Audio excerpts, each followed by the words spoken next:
Hello everyone, I'm Xiaogan. In this chapter, we should talk about the basics of multiplayer online games. We won't go too deep, too complex, or too difficult, because we are just laying the foundation for everyone. If you're interested and want to study it in depth, you should check out articles on Jihu and the official documentation. And you also need to personally work on 1 or 2 online game projects before you can fully absorb and understand these things. So what do we need to master?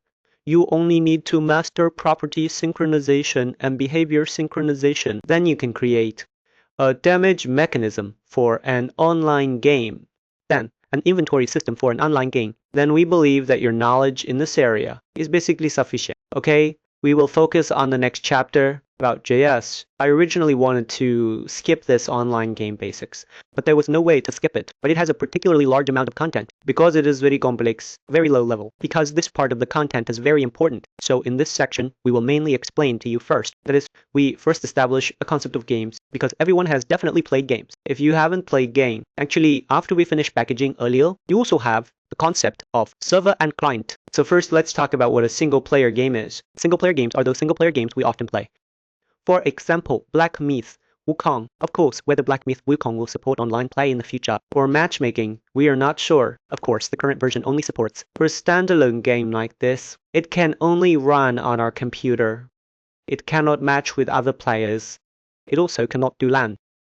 For online matchmaking over the public internet, this is a standalone game in the narrow sense. Although it may have some cloud-safe features, it may have an achievement system, it may have features like leaderboards, but in our definition, it is still actually a standalone game. It may also require login and registration, and some in-game purchase systems, but at the game level, it is called a standalone game. Although it may have Alipay, you can buy items from the in-game shop, maybe do things like gacha draws, but it's still called a single-player game. As for online games, they are actually the most common type we see, like MMORP 2.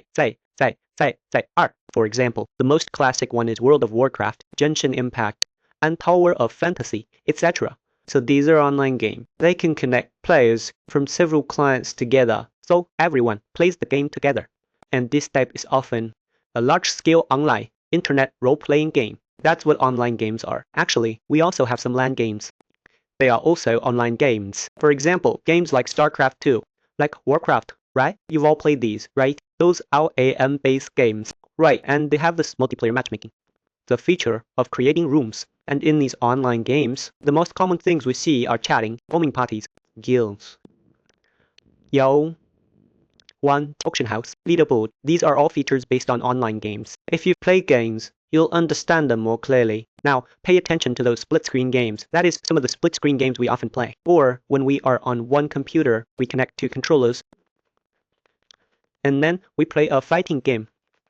That kind of game is actually a single-player game because it only runs on this one machine. It just has 2 players. Actually, if you pay attention, you will notice that we often call get player control, and at this time, we usually pass in 0. Why do we pass in 0? Because if you are that kind of, this machine has 2 controllers, that is to say, only in this situation will there be 0, 1, 2. That is to say, this situation is similar to a fighting game. There is a player on the left, a player on the right, but actually in the game we are making now, basically, there is only one player on this machine. So on this machine, we can directly use player control number 0. That will work. So this is a concept. Then, before we proceed with the explanation and study, we must be sure to take everything we've learned before, like HTTP, like HTTPS, like WordSocket, like TCP, UDP, and completely discard all these concepts. Don't have any of these concepts in your mind at all. Just learn from scratch. Just pretend you've never studied networking. Then Unreal Engine tells you what you need to do now. Just do exactly that. And while you're learning, we also, this kind of associative learning, it's still a good approach.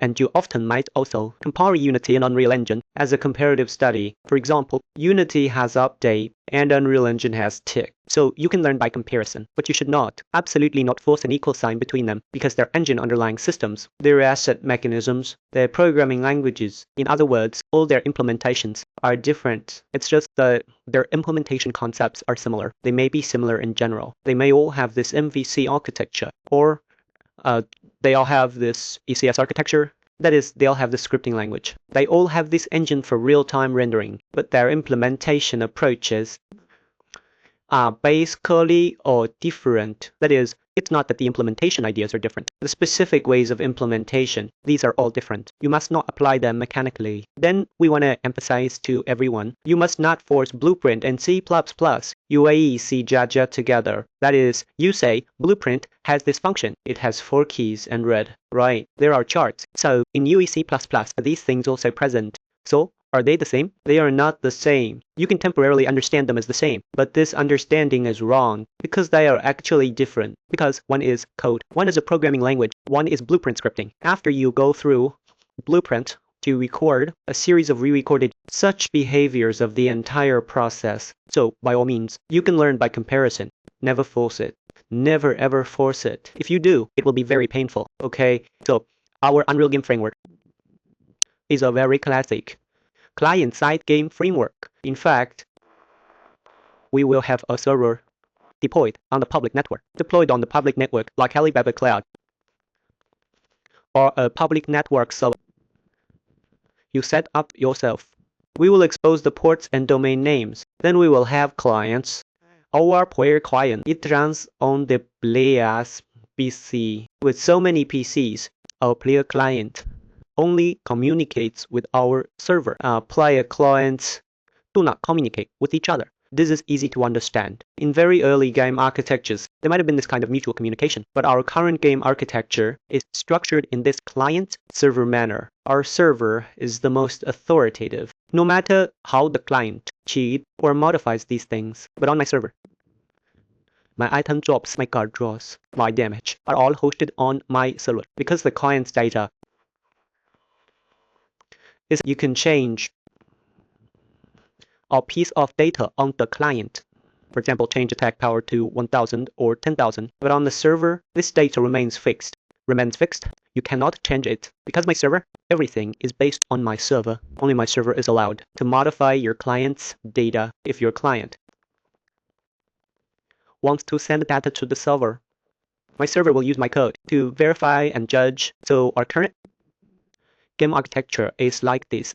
This is our D server. This is the client package built from our game. And in fact, the code for our server and client is highly encapsulated by Unreal Engine. It uses one set of code to build 2 programs for interaction. We must ensure that the programs built by the client and server are consistent. Otherwise, the server will reject the client's connection. Okay, so let's continue looking below. And now we have we have a classic saying that the client imitates the server in the most clumsy way.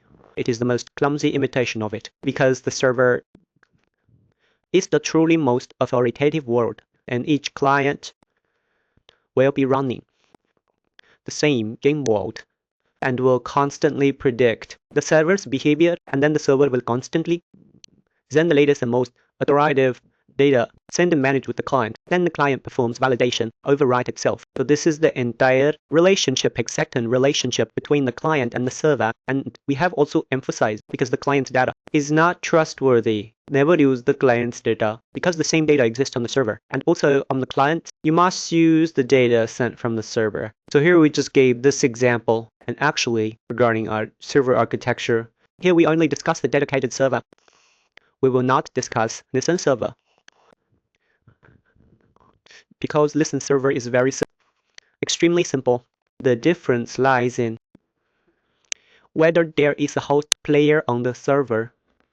Listen server has one, because we use one of the clients as the host.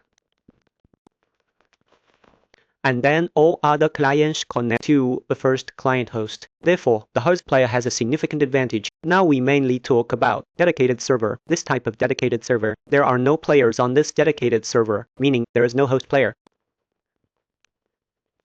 And then other players join one by one, establish a connection on this dedicated server. Okay, so here we need to emphasize a concept, the concept of local prediction. Why do we need to emphasize the concept of local prediction? Because it's like this. Because all your data is sent from the client to the server. After the server finishes processing, it returns the result to all clients. Then there will be a latency issue. If the round trip delay is long, then when I press this key, After pressing this key, for example, if the skill has a relatively large delay, let's say the most extreme delay is 500 milliseconds. So after I press the skill, I will wait 1 second before releasing this skill.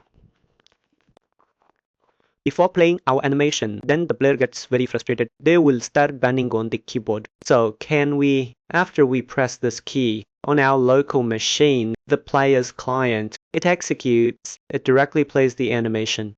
Let the player cast the skill first, but the damage calculation still has to wait for our server's data to arrive. So this is essentially doing local prediction. Because you have local prediction, after the server's data comes back, your client also computed a set of data. You need to compare whether the two sets of data are consistent. If they are consistent, then you continue with the subsequent steps. If they are inconsistent, you need to undo the modifications you made previously or handle similar situations, right? If you previously ensured this effect, you might have done some things. For example, applying damage, then you might reset that damage or restore the health bar, and so on. Then, if they are consistent, you continue with the subsequent steps. This is actually a concept of local prediction. This is to explain to netizens why sometimes we offset this kind of delay.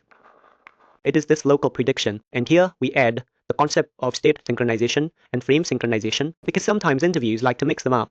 Specifically, you still need to check on Jihu. So it actually just refers to the method of synchronizing data in our multiplayer games. As for frame synchronization, it is mainly about synchronizing this kind of client side. Game state, it is a real-time synchronization. That is one client. After performing an operation, my server will forward this client's operation to other clients. Then the data from each frame is used for this kind of synchronization operation. So it is often used in highly competitive games, for example, RTS, or this kind of design game. In this case, it might perform this kind of true synchronization operation because the requirement is relatively strong. As for state synchronization, actually for our RPG, we generally prefer to use state synchronization because we only synchronize this kind of key information. Then our server will calculate this key information. So this is for scenarios where real-time requirements are not that high. For example, our card games, right, our RPG type games, actually, the real-time requirements are not that high. So, to put it simply, with true synchronization, it focuses more on real-time performance. Its server load will be relatively lighter. Because the server only relays the player's client operations, it is just a relay. But with state synchronization, the server will perform calculations. It will calculate the drop. It will calculate damage. Because it takes the result of the final state and synchronizes it to all clients. Therefore, the server in state synchronization has greater pressure. The actual situation is still quite complex. So let's stop here for now. Okay, so for this first subsection, after we first have this concept of multiplayer games, in the next section, we will take a look at the official documentation on how it explains the concept of network games in Unreal Engine.